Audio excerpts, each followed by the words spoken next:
오늘도 일곱 가운데 함께 하신 하나님 참 감사합니다. 오늘도 우리 예배 가운데 함께 하신 하나님을 기대하며 예수님의 이름으로 기도합니다. 아멘. 네. 참으로 도망가고 싶었고 피하고 싶었던 이 순간을 또 맞이하게 되었는데요. 네, 오늘도 무지하게 떨 수 있습니다. 그래도 이해해 주시기를 바라겠습니다. 네, 오늘 함께 나눌 하나님의 말씀은 베드로전서 2장 9절에서 10절 말씀입니다. 베드로전서 2장 9절에서 10절 말씀, 우리 PPT에 나오니 짧은 말씀이니까 우리 같이 한번 읽어봤으면 좋겠습니다. 9절과 10절 같이 한번 읽어볼게요.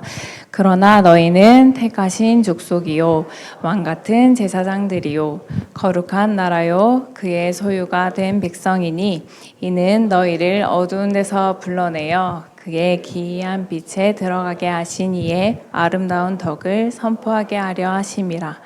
너희가 전에는 백성이 아니더니 이제는 하나님의 백성이요 전에는 긍휼을 얻지 못하였더니 이제는 긍휼을 얻은 자니라. 아멘. 네. 저는 지난주 토요일과 일요일 1박 2일 동안 소년부 아이들과 함께 성경학교를 하였는데요. 이 소년부 아이들과의 그 주제가 여기 현수막에 나와 있듯이 사랑하기 프로젝트, 예수님처럼 서로 사랑하라였습니다.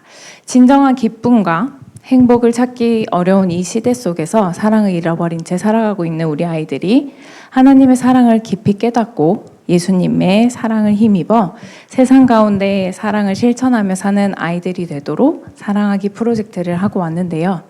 아이들이 하나님의 그 사랑을 먼저 깨닫고 그리고 누리고 그리고 그 받은 사랑을 흘려보내는 그 사랑을 실천하는 아이들이 될 수 있도록 계속해서 기도해 주시면 감사하겠습니다. 그런데 이러한 사랑을 깨닫고 흘려보내는 이 일을 우리 아이들만 감당하는 것이 아니잖아요. 그래서 오늘 저는 하나님의 나라의 백성으로서 우리의 삶 그리고 복음의 통로로서의 우리의 삶에 대해서 이야기를 나누어 보려고 합니다. 이곳에 모인 모두는 하나님의 백성이죠. 하나님의 백성 맞으신가요? 네. 9절의 말씀에 우리의 이 정체성이 나와 있는데요. 9절의 말씀처럼 우리는 하나님께서 택하신 족속이며 왕같은 제사장들이며 거룩한 나라이며 하나님의 소유된 백성들입니다. 하나님께서 택한 족속에서 알 수 있듯이 우리가 먼저 하나님께 간 것이 아니라 하나님께서 우리를 먼저 택하시고 사랑해 주셨습니다.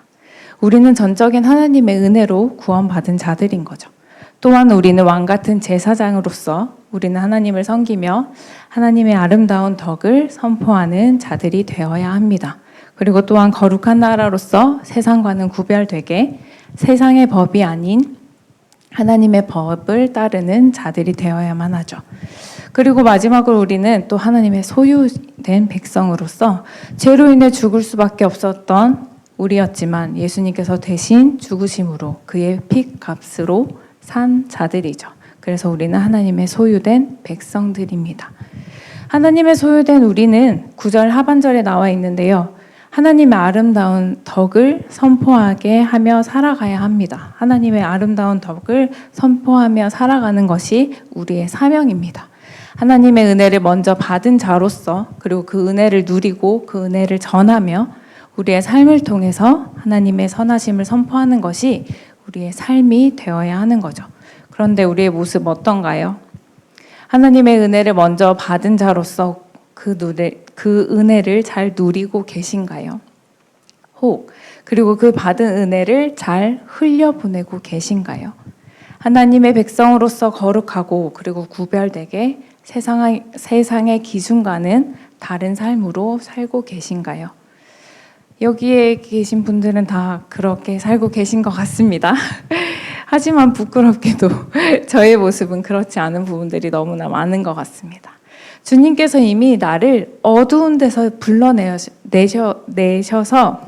그의 기이한 빛 가운데로 나를 이끌어 주셨고 옮겨 주셨음에도 불구하고 여전히 나는 세상의 가치를 따르고 세상의 기준에 중심을 두고 거짓과 헛된 욕망에 사로잡혀 어두운 가운데 있는 것처럼 살아가고 있는 모습들이 많이 보이기 때문입니다. 그래서 저는 오늘 말씀을 준비하면서 도대체 왜 이렇게나 많이 하나님의 사랑 이야기도 듣고 경험하고 그랬는데도 나는 왜 누리지 못할까? 왜 이것을 믿지 못할까?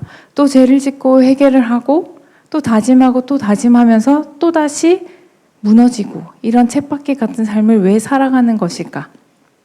내가 하나님의 은혜를 잘 누리고 잘 흘려보내야 하는데 왜 그러지 못할까? 등등 정말 많은 생각을 해보았습니다.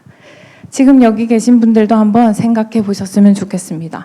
아무 자격 없는 죄인인 나를 하나님께서 먼저 사랑하셨고 택하셔서 하나님의 소유된 백성으로 삼아주셨는데 그 은혜를 감사하며 누리고 있는지, 또 더 나아가 나를 먼저 택하심은 하나님의 아름다운 덕을 그리고 하나님의 선하심을 다른 이들에게 전하라고 하는 것인데 그 역할을 잘 감당하고 있는지 한번 생각해 보셨으면 좋겠습니다. 만약 잘 하고 계신다면 계속해서 그렇게 지금처럼 잘 하고 계시면 되고요.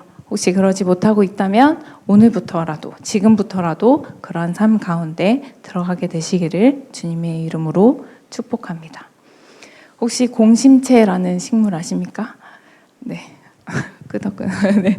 모닝글로리라고 불리우는 이 식물은 동남아에서 빠질 수 없는 요리 재료이죠. 공심채라는 이름에서도 알 수 있듯이 줄기 속에 비어있는 그런 식물입니다. 맛도 좋고 영양도 좋아서 여름철 건강식으로 많이 활용이 되는데요. 이 식물로 공심채 볶음을 하면 너무나 맛있죠. 저희 아이들도 얼마 전에 베트남에 갔는데 저희 둘째가 공심채에 빠졌습니다. 모닝글로리를 원래 그 야채를 별로 좋아하지 않는데 공심채 볶음을 먹더니 맛있다고 계속 더 달라고 얘기를 하더라고요. 네, 이렇게 맛있는 이유, 공심채가 맛있는 이유가 무엇일까요? 바로 이름처럼 그 빨대같이 속이 비어있기 때문에 그렇습니다. 공심채 볶음을 하게 되면 그 비어있는 줄기 속에 양념이 쏙쏙 들어가겠죠. 그 양념을 머물고 있다가 먹는 사람의 입에 들어가면 그 양념이 입안에 즐거움을 주게 되는 것이죠. 공심채 속에 혹 공심채가 혹 그 속이 비어있지 않다면 아니면 혹 다른 것으로 채워져 있다면 어떨까요? 먹는 이로 하여금 아마 그런 즐거움을 주지는 못할 거겠죠.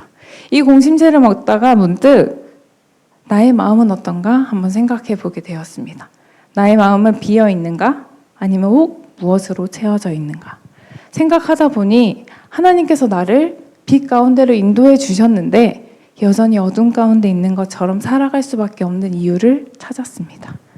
이미 빛 가운데로 옮겨 주셨지만 나의 마음은 비어져 있지 않고 어둠 속에서 살면서 익숙해진 나의 옛 습관들, 내 생각들, 내 욕심들, 내 경험들, 그리고 세상의 가치들, 세상의 기준들이 너무나 꽉 자리를 잡고 있는 것이죠.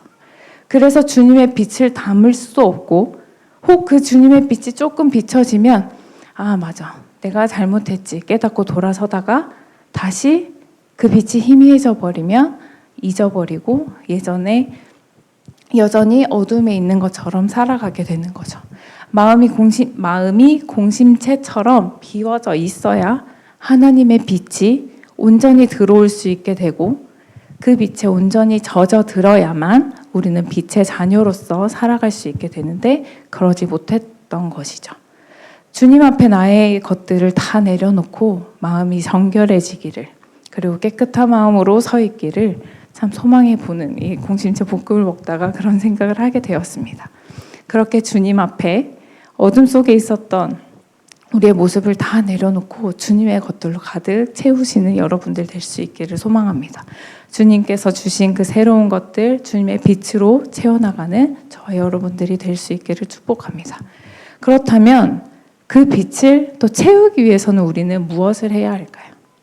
뻔한 말이지만 너무나 잘 알고 계속 들어온 말이지만 주님 앞에 우리 나아가야 하죠.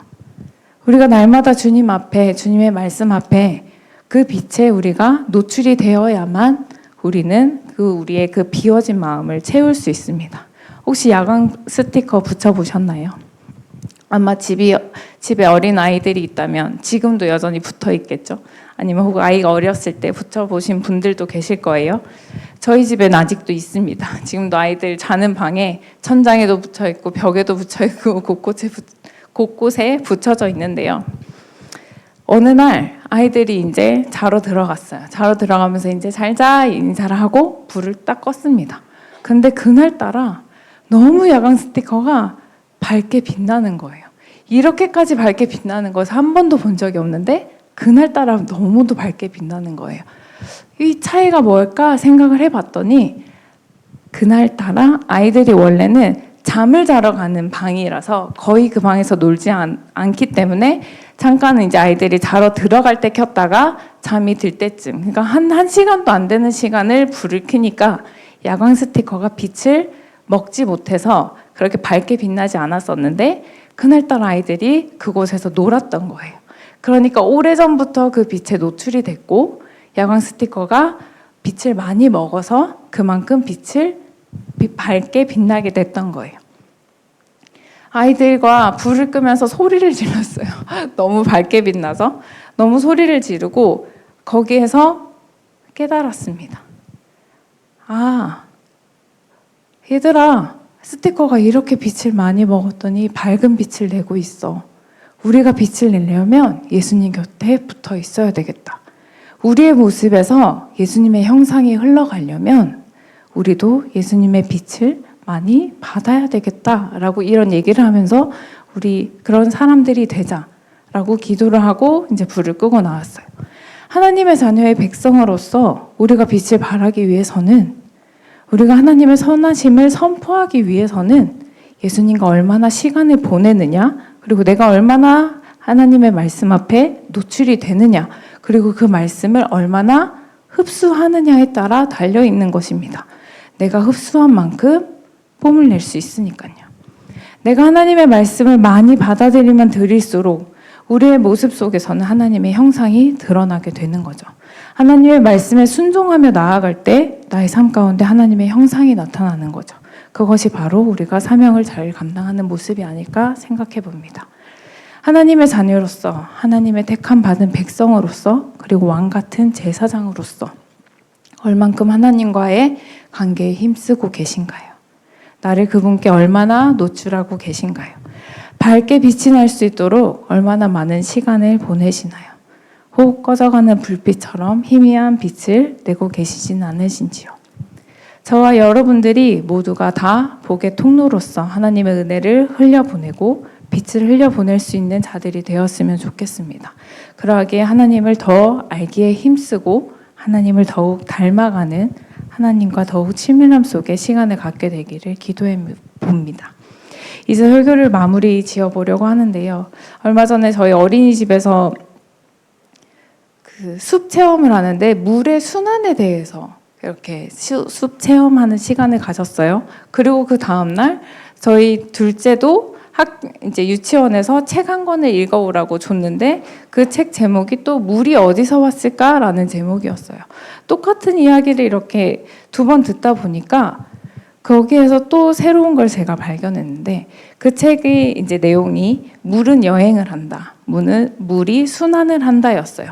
바닷물이 수증기가 되어서 하늘로 올라가 구름이 되고 그 구름이 또 무거워지면 또 비가 내리고 비가 조금씩 모이면 도랑이 되고 시내를 만들고 또 강을 만들고 바다를 만드는 이렇게 물이 순환을 한대요. 물이 그렇게 돌고 돌아야 생명이 살 수 있대요. 사람도 다른 생명들도 물이 없으면 모두 다 죽는데요. 물이 가는 곳곳마다 생명이 살아난다라고 이렇게 책에 적혀 있는 거예요. 그 문구를 보면서 복음이 흘러가는 곳곳마다 영이 살아난다라는 말이 또 떠올랐습니다. 물이 그렇게 순환이 할 수 있는 것은 모습을 바꾸기 때문이에요. 수증기가 되고 물방울이 되고 구름이 되는 이런 모습들이 바뀌는 것이죠. 그렇게 형태를 바꾸어 가면서 순환을 하고 여행을 하는데 그 예수님의 복음은, 예수님의 그 빛은 바로 우리 각 사람을 통해서 여행을 하게 되는 것입니다. 우리 각 사람의 모습대로 하나님의 복음은 여행을 하게 될 것입니다. 그 복음의 모습은 찬양이 될 수도 있고 섬김이 될 수도 있고 가르치는 모습이 될 수도 있고 기도가 될 수도 있고 어떤 모습이 될지는 모르지만 우리의 모습을 통해서, 우리가 보여지는 모습을 통해서 그 복음은 흘러가게 될 것이고 여행을 하게 될 것입니다. 빛 가운데 거하며 날마다 하나님의 말씀으로 채우십시오. 그래서 그 가득한 빛, 그 가득 채운 그 빛과 말씀으로 내가 있는 곳에서 나의 삶을 통해서 하나님을 예배하십시오. 그러면 하나님께서는 영광 받으시고 그곳에는 복음이 흘러 들어가게 됐고 생명이 살아나게 될 것입니다. 죽을 수밖에 없는 우리를 대신해서 예수님께서 십자가를 지셨고 그로 말미암아 우리는 영원한 생명을 얻게 되었다는 그 사실을 기억하면서 우리가 가는 곳곳마다 내가 서 있는 그 자리에서 하나님의 선하심을 선포하십시오. 우리가 그렇게 하나님의 선포할 때 죽어가는 영들은 살아나게 될 것입니다.